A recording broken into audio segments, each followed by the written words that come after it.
Good evening. Welcome to South Asia Newsline. I'm Shivangi Mishra.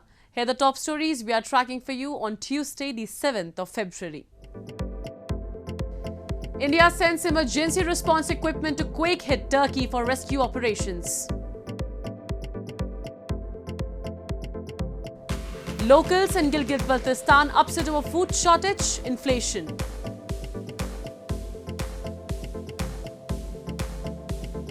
And Nepal aircraft that crashed had no thrust motion in engines before landing, says panel.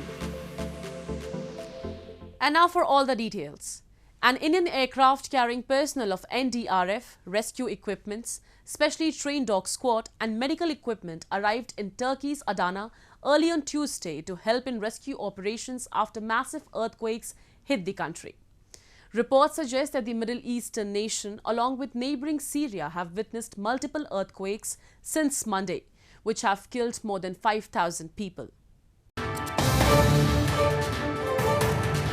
In a bid to provide relief to earthquake-hit Turkey and provide assistance to the Middle Eastern country in rescue operations, an Indian C-17 Globemaster was sent by the Indian government, which arrived at the Adana airport carrying 50 personnel of National Disaster Response Force (NDRF), along with rescue equipment, medical components and specially trained dog squad on Tuesday morning.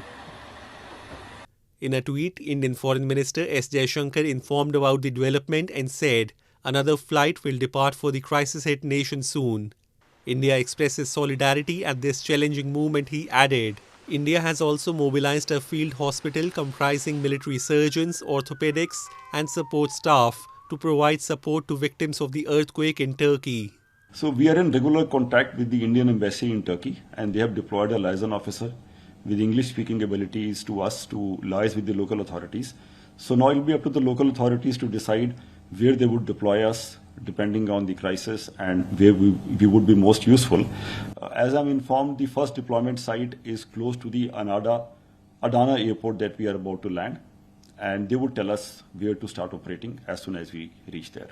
Turkey's ambassador to India, Firat Sunel, thanked India for the assistance. We really appreciate the sincere and timely help of India.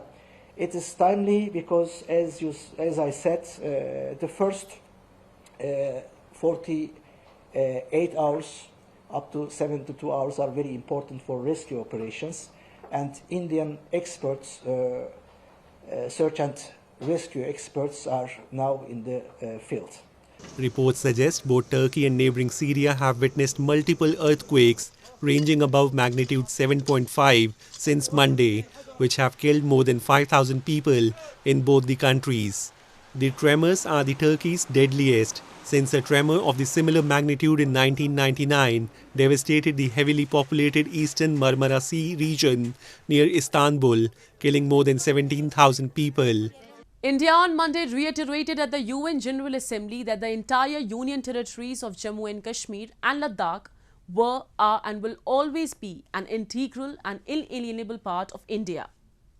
Hitting out at Islamabad, diplomat Rajesh Parihar said that India expects nothing new from the Pakistani delegation that harbors a deep sense of insecurity and orchestrated hatred for India.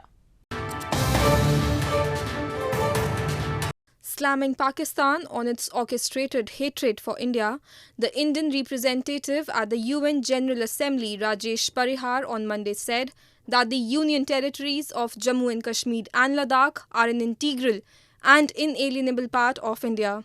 Parihar made the remarks while responding to Pakistan's recent statement on the border areas of Jammu and Kashmir and Ladakh, where Pakistan's Prime Minister Shehbaz Sharif said the economic challenges faced by Kashmiris were enormous and called for shunning all political differences in the national interest. Hitting out, Parihar said that India expects nothing new from the Pakistani delegation that harbors a deep sense of insecurity and orchestrated hatred for India and the secular credentials and values that his country stands for. Irrespective of what the representative of Pakistan believes or covets, the entire union territory of Jammu and Kashmir and Ladakh were, are and will always be an integral and inalienable part of India. We expect nothing new from this delegation that harbors a deep sense of insecurity and orchestrated hatred for India and our secular credentials and values that my country stands for. India has long called upon Pakistan to vacate occupied areas of Pakistan-administered Kashmir and Gilgit Baltistan, which it says are part of its Jammu and Kashmir and are an inalienable part of India. New Delhi also accuses Islamabad of aiding cross-border terrorism in the region. Pakistan, however, denies the allegations.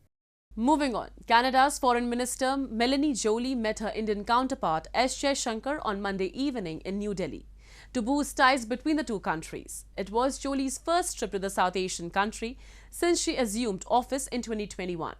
In a tweet, she said they will build people-to-people ties, commitment to a rules-based order, and the desire to expand commercial relationship. We look forward to supporting India for their G20 presidency, she added. India and Canada share warm ties, but in recent years, there has been a concern in India that some Sikh leaders in Canada have ties to separatist groups hostile to India. In news from Pakistan, Pakistan's Prime Minister Shehbaz Sharif on Monday gave a green signal to an increased general sales tax and tariffs of electricity and gas in an effort to unlock the stalled IMF funding. Local media reports suggest the visiting IMF mission and Pakistan are however yet to arrive at a consensus, with energy sector becoming the major stumbling block. In a last-ditch effort to unlock the funding from IMF, the International Monetary Fund, Pakistan's Prime Minister Shehbaz Sharif on Monday green-lighted increase in general sales tax and tariffs of electricity and gas.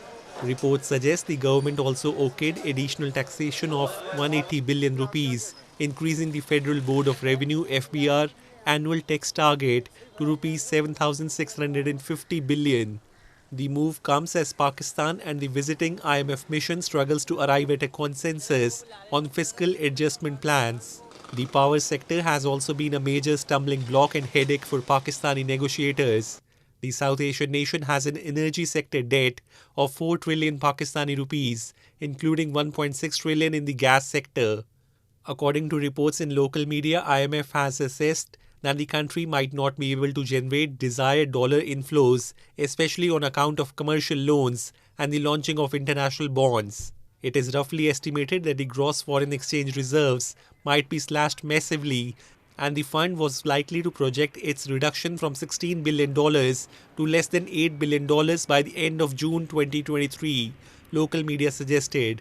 The visiting mission from IMF has been in Islamabad since January 31 to sort out the differences over fiscal policy that has stalled the release of more than $1 billion from $6.5 billion bailout package signed in 2019. The funding is crucial for the $350 billion economy facing a balance of payments crisis, with foreign exchange reserves dipping to less than 3 weeks of import cover. Moving on. Residents of Gilgit Baltistan are irked over food shortage, a cut in subsidized wheat and runaway inflation, while they face the ripple effects of the economic crisis in Pakistan. They say they are unable to make their ends meet owing to the government's policy failures. A report. Locals in Gilgit Baltistan are upset over food shortage, a cut in subsidy on wheat flour and runaway inflation, while they face the ripple effects of the economic crisis in Pakistan. The situation has been worrisome as the illegally occupied territory has already been discriminated against historically. Locals say they are unable to make their ends meet owing to the government's policy failures. The region is supposed to get over 16 lakh bags of vegetables as its quota, but there has been a cut there as well.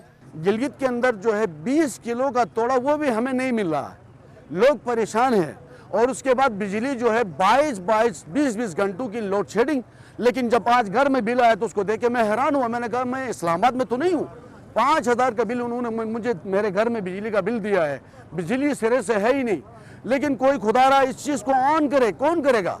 हमारे मुतालिबात का हल कौन करेगा? जिन अवामी नुमाइंदों को हम लोगों ने elect करके भेजा असम्बली के अंदर, वो जाके इस्लामाबाद में बैठे हुए हैं। हमारा जो हुक्मरान तबका है, इन्होंने हमें कमज़ोर बनाया है, हमारे वसाइल पर इन्होंने कब्जा किया है। अफरात ज़र जो इस वक्त पाकिस्तान में है, कीमतों में मुसलसल इजाफा हो रहा है, इससे अमीर तबके को फ़ायदा हो रहा है और गरीब तबका कुचला जा रहा है। There have been several protests over the issue, but all in vain. Activists have time and again blamed the government for being both negligent and systematically discriminatory towards the people of Gilgit Baltistan. Locals have warned if their issues are not resolved soon, they will not let the administration function. In news from Nepal, the Yeti Airlines plane that crashed in Nepal last month, killing 71 people and one unaccounted person on board, had no engine power during its final movements. A government-appointed panel investigating the accident said on Monday. The plane crashed just before landing in the tourist city of Pokhara in one of Nepal's worst airplane accidents in 30 years. An aircraft that crashed in Nepal last month, killing 71 people on board, had no thrust motion in its engines in the final leg of its descent. A government-appointed panel investigating the accident said on Monday. The plane crashed just before landing in the tourist city of Pokhara last month in one of Nepal's worst airplane accidents in 30 years. The panel said in a statement that the analysis of the cockpit voice recorder and flight data recorder showed the propellers of both engines went into feather in the base leg of descending. There were 72 passengers on the twin-engine ATR-72 aircraft operated by Nepal's Yeti Airlines, including 2 infants, 4 crew members and 10 foreign nationals. Rescuers recovered 71 bodies, with 1 unaccounted person presumed to be dead. Nearly 350 people have died since the year 2000 in a plane or helicopter crash in Nepal, home to 8 of the world's 14 highest mountains, including Everest, where sudden weather changes can make for hazardous conditions.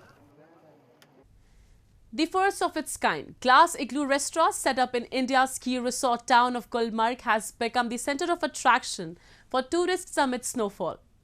Gulmarg, at an altitude of 8,500 feet, is a popular tourist destination for its picturesque beauty and adventure sports. India's first glass igloo cafe, which was set up earlier this month at ski resort town of Gulmarg in India's Jammu and Kashmir, has become the center of attraction for tourists amid snowfall. The unique glass igloo restaurant has been developed by Kolahoi Green Heights Hotel. Hamid Masoodi, the hotel's general manager, said they have borrowed this concept from Finland. The glass igloo also has proper heating arrangements. Tourists have hailed the idea and are enjoying the experience of witnessing snowfall while having food. बहुत amazing experience था यहाँ पे lunch करना, because एक glass के cube में बैठ के with scenic view and enjoying the lunch was amazing. Also यहाँ पे बहुत अच्छे एडवेंचरस एक्टिविटीज़ हैं, ATV ride, skiing and gondola ride. सच में लगा कि it's a place where we call it's heaven on earth. हम आज गुलमर्ग आए हैं और पहली बार यहाँ पे इग्लू सेटअप देखा है. बहुत अच्छे से यहाँ पे लंच और डिनर अरेंज किया है. Gulmarg, at an altitude of 8,500 feet, becomes a popular tourist destination for its picturesque beauty and adventure sports during winters amid snowfall. Tourism is the mainstay of the economy of the region, and Kashmir, with its pristine beauty, is often called the heaven on earth. Well, that's all we have for you from South Asia this evening. Now our viewers can watch the show on SouthAsiaNewsline.com. You can also visit us on Facebook.com/SAsiaNewsline and follow us on Twitter @SAsiaNewsline. That's all in tonight's edition. We will see you same time tomorrow. Good night.